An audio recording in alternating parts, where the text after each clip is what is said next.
जय माता दी। माँ शैलपुत्री सदा आप सभी की रक्षा करें। नवरात्रि के प्रथम दिन भगवती के प्रथम स्वरूप माँ शैलपुत्री की पूजा की जाती है। प्रिय श्रोताओं, आज सुनेंगे इस वीडियो माँ शैलपुत्री की संपूर्ण कथा। हिमालय राज की पुत्री होने के कारण ही उन्हें शैलपुत्री का नाम कहा गया। माँ शैलपुत्री का स्वरूप बहुत ही शांत और सरल है। माँ शैलपुत्री एक हाथ में त्रिशूल और दूसरे हाथ में कमल पुष्प शोभामान है। नंदी बैल पर सवार माँ शैलपुत्री को विषरूढ़ा और उमा के नाम से भी जाना जाता है। माँ शैलपुत्री के विषय में जानने से पहले उनके पूर्व जन्मों की कथा सुनते हैं। दक्ष प्रजापति ब्रह्मा जी के मानस पुत्र थे और उनकी कई पुत्रियां थीं। सभी पुत्रियां गुणवती थीं, लेकिन दक्ष प्रजापति के मन में संतोष नहीं था। वे चाहते थे कि उनके घर में एक ऐसी पुत्री जन्म ले जो सर्वगुण और संपन्न हो, वो सर्व विजयी हो। तथा प्रजापति दक्ष एक ऐसी पुत्री के लिए कठिन तप करने लगे। तप करते करते बहुत ही दिन बीत गए। भगवती आद्या ने प्रकट होकर कहा, हे राजन, मैं तुम्हारे से प्रसन्न हूँ। मैं स्वयं पुत्री के रूप में तुम्हारे यहाँ जन्म लूंगी। मेरा नाम उस समय सती होगा। मैं सती के रूप में जन्म लेकर अपनी लीलाओं का विस्तार करूंगी। और इस प्रकार भगवती आद्या ने सती रूप में दक्ष प्रजापति के यहाँ जन्म लिया। देवी सती प्रजापति दक्ष की सभी पुत्रियों में अलौकिक थी। उन्होंने बचपन में ही ऐसे कई अलौकिक कृत दिखाए थे जिन्हें देखकर स्वयं दक्ष प्रजापति को विस्मय हो गया। लहरों में डूब जाना पड़ता था। जब सती विवाह योग्य हो गई तो दक्ष को उनके लिए वर ढूंढने की चिंता हुई। उन्होंने श्री ब्रह्मा जी से परामर्श किया। ब्रह्मा जी ने कहा, देवी सती आद्या का अवतार है और आद्या आदि शक्ति शिव आदि पुरुष है, इसलिए सती का विवाह के लिए शिव ही योग्य है और उचित है। तब प्रजापति दक्ष ने ब्रह्मा जी की बात मानकर देवी सती का विवाह भगवान शिव के साथ कर दिया। अब देवी सती कैलाश पर्वत में जाकर भगवान शिव के साथ रहने लगी।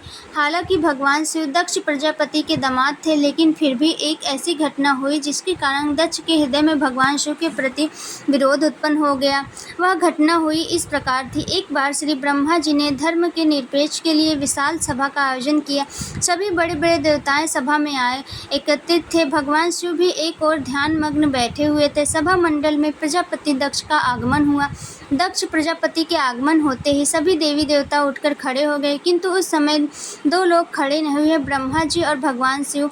दक्ष प्रजापति ने ब्रह्मा जी के विषय में तो यह सोचा कि वे उनके पिता हैं, अगर वे खड़े नहीं हुए तो कोई बात नहीं, लेकिन शिव जी तो मेरे दामाद हैं, उन्हें तो मेरे सम्मान के लिए उठकर खड़ा ही होना चाहिए था। भगवान शिव तो ध्यान में मग्न थे, उन्होंने इस ओर ध्यान ही नहीं दिया इस सभा में कौन आया है कौन नहीं, और उन्होंने उठकर अपने ससुराल के प्रणाम तक भी नहीं किया। दक्ष प्रजापति ने इसे अपना अपमान समझा। केवल इतना ही नहीं, उनके हृदय में भगवान शिव के प्रति ईर्ष्या अग्नि जल उठी। वे उनसे बदला लेना चाहते थे और उचित समय का अवसर की प्रतीक्षा करने लगे। भगवान शिव को तो किसी के मान और किसी के अपमान से कोई मतलब ही नहीं है। सबको एक समान भाव देखते हैं। उन्हें तो चारों ओर अमृत दिखाई पड़ता है। जहाँ अमृत होता है फिर वहाँ कड़वाहट और कैसे अपमान भला। काम भगवान शिव कैलाश पर्वत में रात दिन राम राम कहा करते थे। एक दिन देवी सती के मन में जिज्ञासा उत्पन्न हुई। उन्होंने अवसर पाकर भगवान शिव से एक प्रश्न किया, हे प्रभु, आप हर समय राम राम क्यों कहते हैं? राम कौन है? तब भगवान शिव ने देवी को उत्तर दिया कि हे देवी, राम आदि पुरुष हैं, स्वयंभू हैं और मेरे आराध्य हैं, सगुण हैं भी हैं और निर्गुण भी हैं। किंतु देवी सती के कंठ के नीचे यह बात नहीं उतरी तो वो भगवान शिव को ही सर्वोपरि समझती थी। वे सोचने लगी कि अयोध्या के राजा दशरथ के पुत्र श्री राम आदि पुरुष के अवतार कैसे हो सकते हैं। वे तो खुद आजकल अपनी पत्नी सीता के लिए वियोग में हैं। वृक्ष और लताओं से उनका पत्ता पूछने, फिर भी अगर वे आदि पुरुष के अवतार होते तो इस प्रकार आचरण कैसे होता? आसानी से सीता से मिल लेते। देवी सती के मन में श्री राम की परीक्षा लेने का विचार उत्पन्न हुआ। अब देवी खुद सीता का रूप धारण करके दंडवन वन में जा पहुंची और श्री राम जी के सामने प्रकट हो गई। भगवान श्री राम ने सती को देखी देवी सीता के रूप में देखा तो कहने लगे, माते, आप अकेले यहाँ वन में घूम रही हैं, भोलेनाथ कहाँ हैं? भोलेनाथ तो नजर ही नहीं आ रहे। भगवान श्री राम ऐसे पूछने पर अब तो देवी सती से कोई उत्तर देते हुए नहीं बना। वे तुरंत ही अदृश्य हो गई और मन ही मन पश्चाताप करने लगी कि उन्होंने तो व्यर्थ ही श्री राम पर संदेह किया। देवी सती तो रूप बदलकर श्री राम के पास गई, फिर भी श्री राम ने उन्हें पहचान लिया। अब यह सोचकर देवी सती वापस कैलाश पर्वत पर लौट आई और वे भगवान शिव को इस विषय में कुछ भी बताकर नहीं गई थी। जब भगवान शिव ने उन्हें कैलाश पर्वत पर वापस आते देखा तो कहने लगे, सती, आपने सीता जी के रूप में श्री राम की परीक्षा लेकर बिल्कुल भी अच्छा नहीं किया। सीता जी मेरे आराध्य हैं और तुम मेरी अर्धांगिनी हो। कैसे रह सकती हो इस जन्म में हम और तुम पति और पत्नी के रूप में मिल सकते हैं। शिवजी का यह कथन सुनकर देवी सती को बहुत दुख पहुंचा। अब क्या हो सकता था? शिवजी के मुख से निकली हुई बात असत्य कैसे हो सकती है? इसके बाद शिवजी समाधि में लीन हो गए। देवी सती दुख और पश्चाताप की लहरों में डूबने लगी। उन्हीं दिनों देवी सती के पिता कनखल में बहुत बड़ा यज्ञ कर रहे थे। उन्होंने उस यज्ञ में सभी देवी देवता और मुनियों को आमंत्रित किया था, किंतु शिवजी को निमंत्रण नहीं भेजा था क्योंकि उनके मन में शिव के प्रति ईर्ष्या भरी हुई थी। कैलाश पर्वत पर जब देवी सती को यह पता चला कि उनके पिता बहुत बड़ा यज्ञ कर रहे हैं तो उनका भी मन हुआ यज्ञ में सम्मिलित होने का। उसी समय आकाश मार्ग से कई विमान उनके पिता के यहाँ होने वाले यज्ञ में जाते हुए दिखाई पड़े। देवी सती ने उन विमानों को देखकर भगवान शिव से पूछा कि प्रभु, हम भी विमान करके चलते हैं। तब भगवान शंकर ने उन्हें बताया कि आपके पिता ने एक यज्ञ की रचना की है। देवताओं और देवगण इन विमानों में बैठकर उसी यज्ञ से सम्मिलित होंगे। तब देवी सती ने प्रश्न किया कि प्रभु, क्या मेरे पिता ने आपको यज्ञ में सम्मिलित होने के लिए निमंत्रण नहीं भेजा है? भगवान शिव ने उत्तर दिया कि आपके पिता मुझसे वैर रखते हैं, फिर वे भला मुझे क्यों बुलाएंगे? देवी सती मन ही मन सोचने लगी। फिर बोली, नाथ, यज्ञ के अवसर पर मेरी बहनें भी जरूर आई होंगी। उनसे मिलते हुए मुझे बहुत दिन हो गए। अगर आपकी आज्ञा हो तो मैं अपने पिता के घर जाना चाहती हूँ। यज्ञ में सम्मिलित हो लूँगी, अपनी बहनों से भी मिल लूँगी। भगवान शिव ने देवी सती को समझाया कि हे देवी, समय वहाँ जाना उचित नहीं है। आपके पिता मुझसे वैर का भाव रखते हैं और वे आपको अपमान करेंगे। फिर बिना बुलाए किसी के घर नहीं जाना चाहिए। देवी सती अपने माँ के जाने के लिए हठ करती रही। बार बार एक बार की बात है दोहराती रही कि इनकी इच्छा देखकर फिर भगवान शिव ने उन्हें जाने की आज्ञा दे दी। इसके साथ ही अपना एक गढ़ भी भेज दिया था जिसका नाम वीरभद्र। देवी सती वीरभद्र के साथ अपने पिता के घर गई, किंतु वहां पर किसी ने भी उनसे प्रेम पूर्वक व्यवहार नहीं किया। दक्ष ने भी उन्हें देखकर कहा कि तुम यहाँ पर क्यों आई हो? मेरा अपमान कराने आई हो? बहनों को तो देखो, वे किस तरह तरह के सुंदर अलौकिक वस्त्र आभूषण से सुसज्जित हैं। तुम्हारे शरीर पर तो केवल बागंबर है। तुम्हारा पति शमशानवासी है और भूतों का नायक है। वह तुम्हें बागंबर छोड़कर भला और पहना ही कह सकता है। दक्ष के ऐसे वचन कहने पर देवी सती के हृदय में पश्चाताप का सागर उमड़ पड़ा। अब वे पश्चाताप करते हुए सोचने लगी कि उन्होंने यहाँ आकर तो बिल्कुल भी अच्छा नहीं किया। भगवान तो ठीक ही कह रहे थे कि बिन बुलाए पिता के घर भी नहीं जाना चाहिए। अब क्या होगा? अब तो मैं आ ही गई हूँ। पिता के कड़वे अपमानजनक शब्द सुनकर भी देवी सती मौन रही। फिर वे उस मंडप में गई जहाँ भी सभी देवता ऋषिगण मुनि बैठे हुए थे। यज्ञ कुंड में धू धू करती हुई अग्नि जल रही थी। उस अग्नि में आहुति डाली जा रही थी। देवी सती ने यज्ञ मंडप में सभी देवताओं को भाग लेते देखा, किंतु भगवान शिव का भाग नहीं देखा।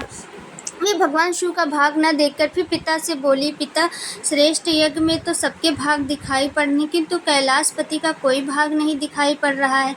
प्रजापति दक्ष बड़े गर्व से उन्हें बताया, पुत्री, मैं तुम्हारे पति की देवता नहीं समझता। अरे वह तो भूतों का स्वामी, नग्न रहने वाला और हड्डियों की माला धारण करने वाला है। वह देवताओं की पंक्ति में कैसे बैठने योग्य है?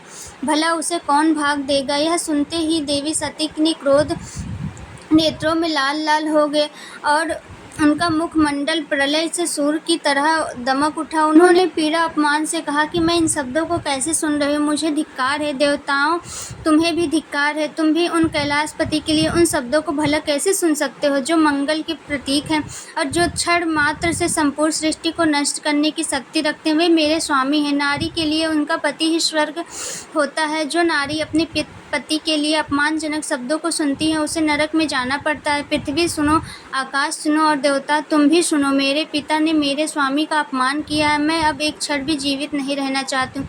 देवी सती अपने इन वचनों को समाप्त करती हुई देखते ही देखते यज्ञ कुंड में कूद गई और जलने लगी। आहुति के साथ उनका शरीर भी जलने लगा। यज्ञ मंडप में खलबली हो गई, हाहाकार मच गया। देवता उठकर खड़े हो गए। वीरभद्र यह सब देखकर क्रोध से काँप उठे और वे उछल उछल कर यज्ञ का विध्वंस करने लगे। यह मंडप में भगदड़ मच गई। देवता और ऋषि मुनि भाग खड़े हुए। वीरभद्र ने देखते ही देखते प्रजापति दक्ष का मस्तक काट कर फेंक दिया और यह समाचार कैलाश पर्वत पर विराजमान भगवान शिव को भी पता चला। सुनते ही वे प्रचंड आंधी की तरह कनखल जा पहुँचे। देवी सती को जलते हुए शरीर को देखकर भगवान शिव अपने आप को भी भूल गए थे। देवी सती के प्रेम और उनकी भक्ति में भगवान के मन में व्याकुल कर दिया था।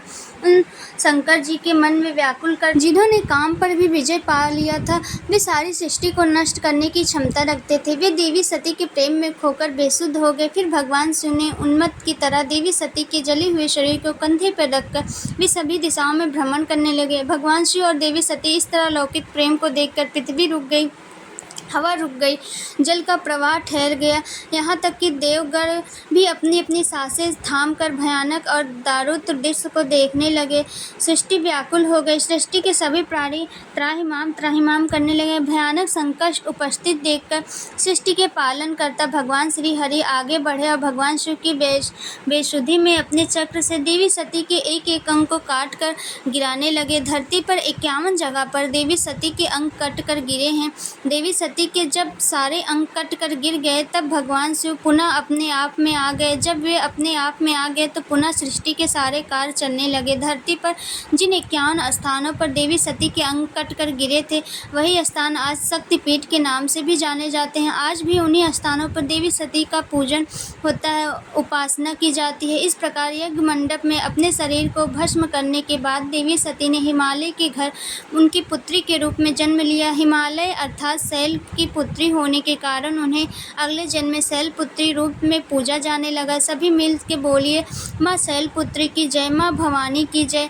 यह थी आज की पूरी वीडियो। अगर आपको वीडियो अच्छी लगी हो तो चैनल को लाइक और सब्सक्राइब करिएगा।